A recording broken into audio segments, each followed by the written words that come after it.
Hey everyone, Brad the mechanic here.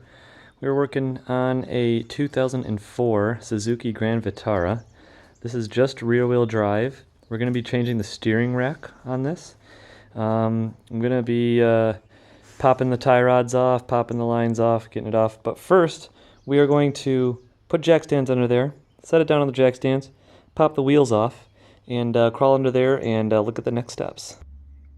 So a little trick that I do here once I get the tie rods, or before I take the tie rods off, I measured from this little spot right there, there's a little lip, to the nut. And it was 3 and 5/16. So I wrote it on the tie rod end here so that I can try my best to get this exactly where I had it before. You should probably do an alignment after this, but you can get the toe pretty good and close to where you had it before by just measuring and then making sure this lock nut here is exactly that distance away from. There's like a little lip right here. You can hear my fingernail hit it, and that's where I measured from to there. 3 and 5/16 on that. It's going to be different on every car, but this is how you do it to make sure that you get everything lined up when you put the new steering rack in. All right, got the tie rods measured. Now I'm going to pop actually, before I pop this off, this is a 19 millimeter, I'm going to get my 7/8 wrench on here and pop this loose just a little bit. Just get it loose. Then I'm going to pull this off. Then I'm going to pull that knot off, and then we'll start taking the rest of the rack off. But first things first, take this nut off before taking this off. Because once this becomes loose, it's a lot harder to get a good grip on this, because usually you have to use a box end wrench. So get this loose, and then get this to spin off once you take this 19 mil off. What I'll do sometimes is I'll get the wrench on there, and I'll make sure it's on there nice and not crooked or anything, and I'll smack it with the hammer, boop, just a little bit, and it'll bust that sucker loose. So I got the 19 mil off of here. I got the 7/8 loose. And now I'm going to hit it on the knuckle itself, right here. This part, not the tie rod, but the knuckle itself. I'm going to smack that, and it will loosen the tie rod end. Let's see if I can do it on camera. It's going to be kind of hard.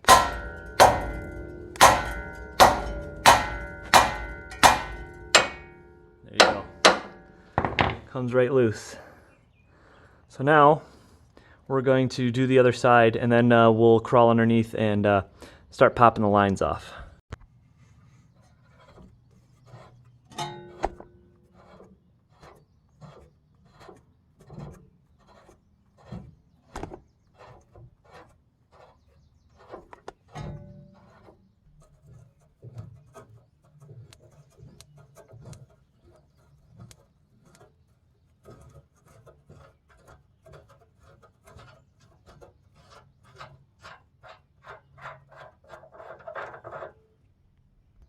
Right underneath the car, we're up here at the steering shaft, right where it connects to the steering box, or I mean the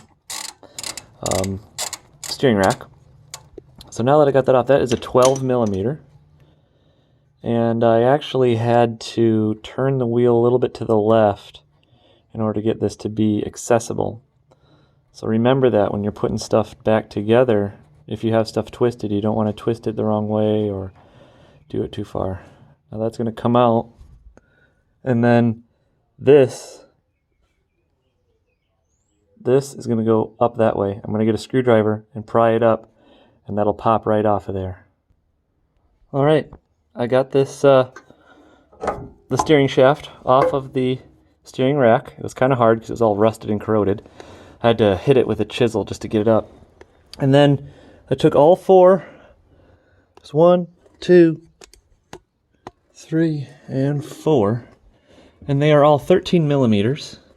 And I loosened those so that I can move the rack a little bit, and then I'll be able to get to the lines, which are on the back side here. So I'm going to move this out so I can get a hold of those lines. So now that I moved the rack out of the way, I can easily get to the two lines. So I'm gonna pop those off. Maybe put a drain bucket under it because there might be a little fluid that drops down. Pop those off, and then you can slide the rack all the way to the left or the right, and then it'll be able to come down and you'll get it right out. So I'm gonna pop those lines off and we'll slide it out.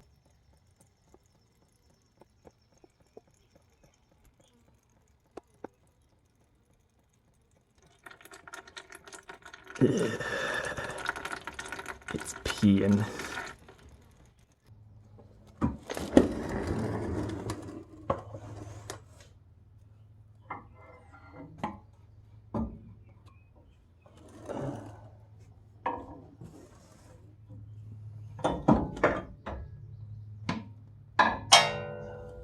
Alright.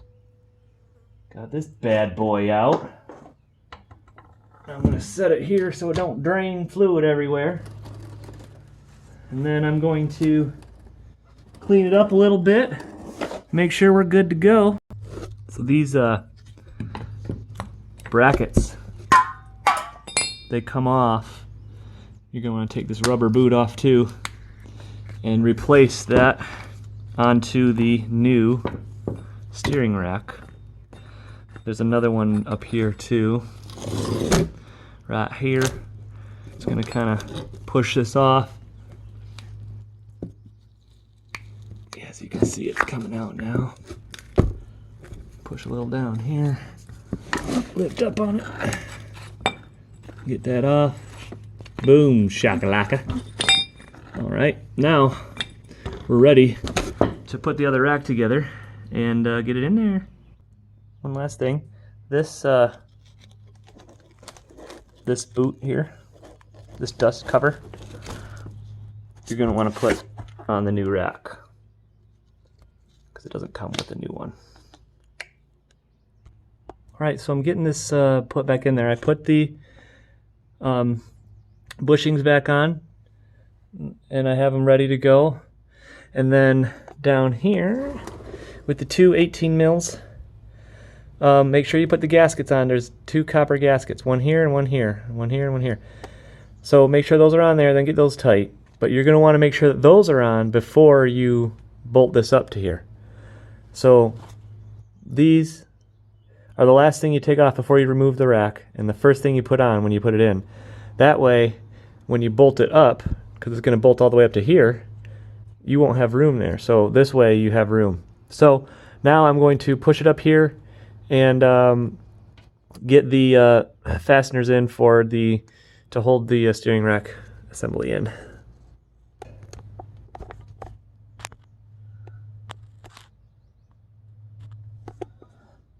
As you can see right here, got the steering rack up there, and we're going to pop off, or we're going to refasten this 12 millimeter bolt that holds on the steering shaft. Make sure that's on there, and then we'll continue to the tie rod ends. Now, if you have problems getting the steering shaft off, there's two 12 mil bolts that go right here, and when you loosen them, it makes it so that you have a little bit of play in there. So what I did is I loosened these in order to get it so it would go on a lot easier, and it made my life a lot easier. So you might want to start with doing that. If you can't get the steering shaft off of the steering rack, then definitely pop those two out and it'll slide.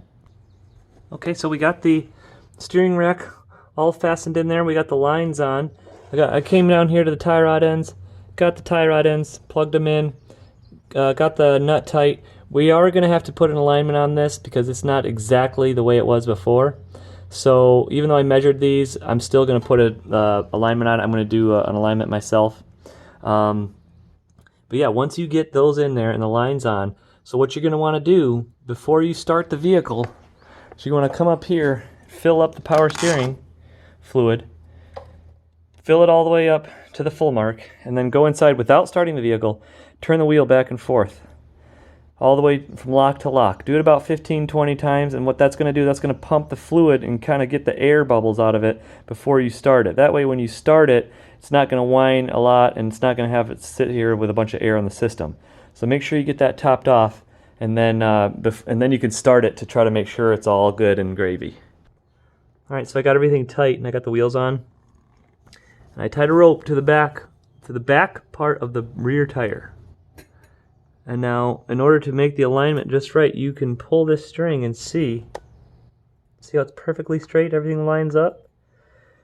So on this side, it's perfectly straight. On the other side, there's like a degree or two of toe for the road crown, and it helps.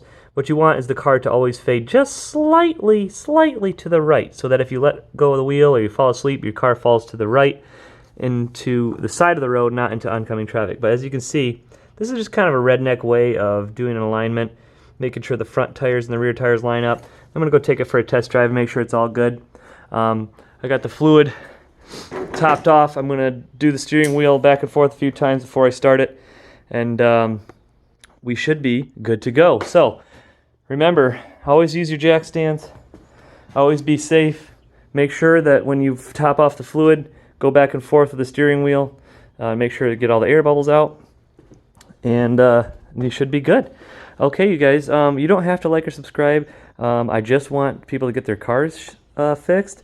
So, yeah, if you want, you can like or you can subscribe. If not, it's all good. Glad you fixed your shit. All right, see ya. Bye.